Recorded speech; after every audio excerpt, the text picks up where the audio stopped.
बडे सावधान. मी पीटी शिक्षक आहे म्हणून असं बोललो तुमच्याशी. सर्वप्रथम माझ्या भूमीला वंदन करतो.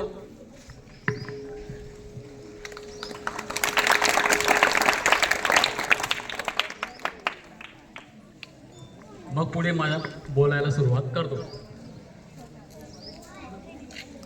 कुलस्वामी तुळजाभवानी यांच्याशी नमन करून, शिवाजी महाराजांना नमन करून, आपल्या मातृभूमीला नमन करून मी माझ्या 2 शब्द बोलण्याला सुरुवात करत आहे. विद्यार्थी मित्रांनो, ज्यांना आकाशात भरारी मारायची असे गरुड पक्षी आणि चिमण्या, या चिमण्या आहेत. मला खूप कौतुक वाटलं की खूप छान प्रकारे बोलल्या, चांगल्या प्रकारे कार्यक्रम त्यांनी साजरा केला. आणि हे बघत असताना मला फ्लॅशबॅक म्हणजे मागचं माझं बालपण आठवलं. मी इथं पहिली दुसरीला इथंच होतो. इकडे शाळा होती. आम्हाला धनुर्या मास्तर म्हणून धनुरचे एक गुरुजी होते. कदाचित खूप झोडायचे, ते खूप मारायचे आणि मला शाळेत जायचं दुःख लागायचं. मी तिथं त्या महादेव मंदिराच्या मागे लपायचो आणि हे चबू दादा, नंतर साहेब, अरुणदात्या असे आमच्या बरोबरचे सगळे मला काय करायचे, असे हातपाय धरून शाळेत घेऊन यायचे. मी त्यांना पेन्सिल द्यायचो. तर विद्यार्थी मित्रांनो, हे का सांगतोय मी इथं नापास झालो, दुसरीला नापास झालो. मला असं वाटायचं वडील बाहेर होते, मग त्यांच्याबरोबर बाहेर हे गाव ते गाव असं वडिलांची नोकरी होती. शिकत असताना इयत्ता 10वीला मालपूरला गेलो. मालपूरला सेंटरला मी पहिला आलो. मला नापास झालेले विद्यार्थी. त्याच्यानंतर ग्रॅज्युएट झालं. पोस्ट हे का सांगतो, हे बडे म्हणून नाही. आता बऱ्याचशा लोकांना माहीत नसेल, आता शिक्षक आहे बुवा, मी मास्तर आहे, डॉक्टर आहे, कंडक्टर आहे, माहीत पडायला पाहिजे. मी पण शिक्षक होतो. 31 वर्षे सेवा केली. 2 वर्षे ज्युनियर कॉलेजला आणि 31 वर्षे हायस्कूलला अशी सेवा केली. तर त्यानंतर मी ग्रॅज्युएशन पोस्ट ग्रॅज्युएशन झालं. बीपीएडला मी धुळ्याला शिकलो. तिथं मी विद्यापीठात पहिला आलो. बीपीएड कॉलेजला मी विद्यापीठात पहिला आलो. कारण मला खेळायची आवड होती, व्यायामाची आवड होती आणि त्यामुळे माझं मन त्याच्यामध्ये रमलं. सेवा निमित्ताने धुळ्याला मी जेव्हा नोकरीला धुळ्याला लागलो सुरुवातीला, तिथून मी सरप्लस झालो 1995-96ला. मग मी चंदूबाई यांच्या संस्थेत, नंदुरबारला खूप मोठी संस्था आहे, त्यांच्या 60-70 शाखा आहेत. तिथं वैजाली, भालेर, नंतर कोपरली, वैंदाणा, शेवटचे 5 वर्ष नटावं, तिथं माझं शिक्षण संपलं. तर असा हा माझा प्रवास होता. तर विद्यार्थी मित्रांनो, याच्यामध्ये मी बऱ्याचशा गोष्टी शिकलो. काही चांगल्या गोष्टी शिकलो, बरंचसं अनुकरण केलं. त्याच्यानंतर त्या निमित्ताने मी आता तुम्हाला काही देणार पण आहे, तुमच्याकडून काही मागणार पण आहे. मागणार असं आहे की विद्यार्थी मित्रांनो, बोलू नका. तर मागणार असं आहे की तुमच्यामध्ये जे काही वाईट गुण असतील, काही सोबत संगत असेल, बघा चांगल्या माणसांची संगत ठेवायची. सज्जन को सज्जन मिला तो हो गई दो बात, गदे को गदा मिला तो खा गए दोडोला, अशी एक म्हण आहे. तर संगत चांगली ठेवायची, निर्व्यसनी राहायचं. आपले गुरु आणि आपले आई वडील हे सगळ्यात आपले हितचिंतक असतात. जसं तुम्ही गुरु निवडताना देखील चांगलं शिष्य निवडताना व्यवस्थित निवडायचे, तसं गुरु निवडताना निवडायचं. गुरु जर सकाळी सुरू होणार असेल तर त्याच्यापासून तुम्ही पण सुरू व्हायचं असं नाही. विद्यार्थी मित्रांनो, तुम्ही राजहंस पक्षी आहे. राजहंस पक्षाचं काय वैशिष्ट्य माहिती आहे तुम्हाला? राजहंस पक्षी हा नेहमी दूध आणि पाणी जर एकत्र दिलं, त्याला देवाने अशी शक्ती दिलेली, फक्त दूध पित होतो, पाणी तसंच राहतं. तसं तुम्हाला आम्ही काही जरी दिलं, मी पण शिक्षक होतो, तर तुम्ही फक्त चांगलं घ्या, वाईट त्याच्यामधून घेऊ नका, कारण त्याच्यात तुमचा विकास आहे. आणि विद्यार्थिनींनो, आता हे जसं मी इथं पाहिलं असं प्रत्येक गावाला आहे.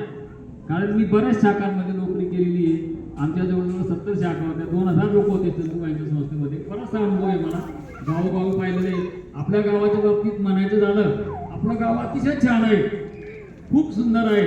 गावाची रस्ता बघा, येताना तुळजाभवानी मंदिर, दरवाजा, अगस्त्य ऋषी मंदिर, इकडे पीर आहे, वीर आहे, कानबाई माता आहे, महादेव आहे, काय नाही आपल्या गावामध्ये. हे जेव्हा आमच्या तिकडचे लोक जेव्हा इथे यायचे तर ते म्हणायचे की असं गाव आम्ही पाहिलेलं नाही. हे जे सभा मंडप आहे, हे ज्ञान मंदिर आहे, असं प्रत्येक गावाला नसतं. कारण बरेचसे लोक, तुम्ही अजून लहान पोरं आहेत, तुम्ही अजून पुढे बाहेर गेले नसतील. बाहेर गेल्यावर लक्षात येतं की बाहेरचं गाव कसं आहे, आपलं गाव कसं आहे. आणि मला साहजिक माझ्या गावाचं, माझं गाव म्हणतो मी, आपलं नाही म्हणत. आपलं म्हटलं तर सरकारी होऊन जातं. माझं म्हटलं, भारत माझा देश आहे असं का म्हणतो आपण? माझ्यामध्ये आत्मीयता असते, प्रेम असतं.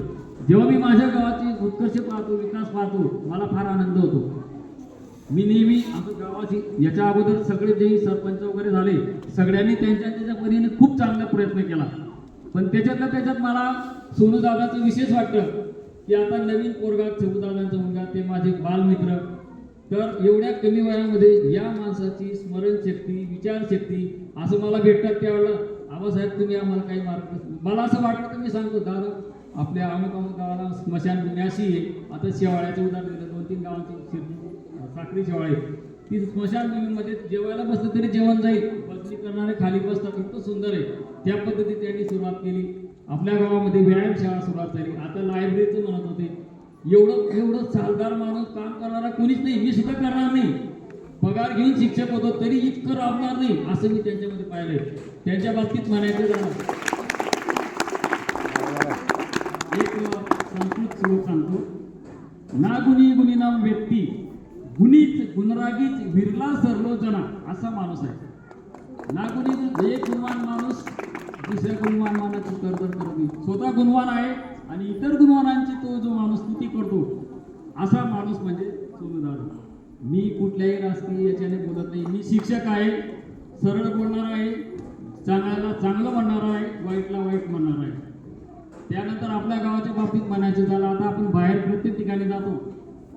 समजा तुम्ही तापीवर गेले, काशीला गेले, त्या लोकांना तिथं त्या नदीचं पावित्र्य माहीत नसतं काय असं. तापीमध्ये तो लोक सकाळी जातात, डबी घेऊन जात नाही, म्हणजे त्यांना महत्व आहे का? नाही. तसं आपण इथे, हे गाव काय आहे, तुम्ही इथं राहतात, रोज पाहता, तुम्हाला महत्व माहीत नाही. पण एक सांगतो, याचं कारण काय आहे का? आपला अतिपरिचय आहे. अतिपरिचयात अवज्ञा सतत गमना गणाधरो भवती मलय भिल्ल पुरंदरी चंदनम तरुण काष्टम इंधनम कृती, असं एक श्लोक आहे. म्हणजे अतिपरिचय झाला, त्या मलय पर्वतावर राहणारी भिल्ल पुरंदरी, भिल्लाची मुलगी, चंदनम तरुण काष्टम इंधनम कृती, चंदनाचा लाकडाचा वापर कशासाठी करते ती?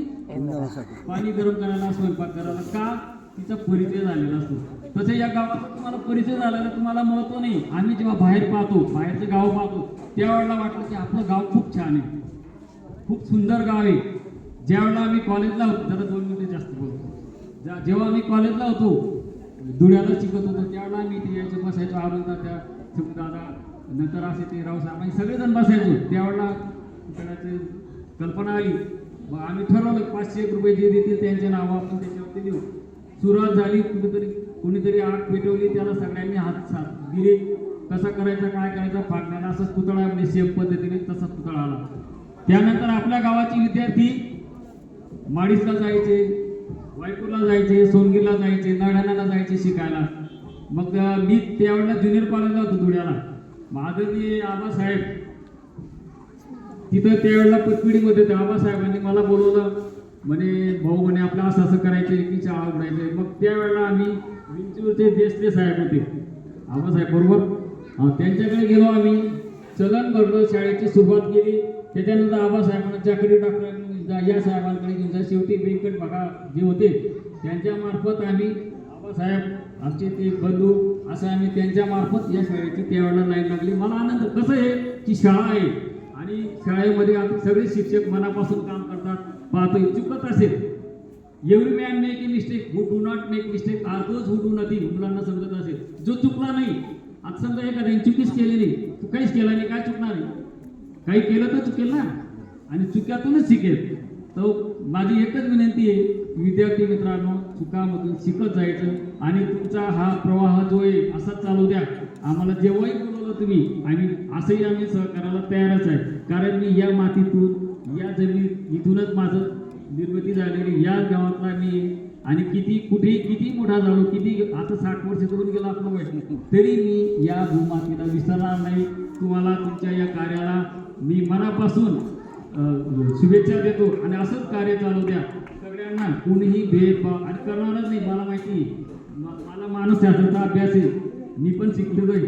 तर हा माणूस असा आहे, हा आपल्या भारतामध्ये हिंदू मुसलमान शीख ईसाई असे सगळे लोक एकत्र राहतात.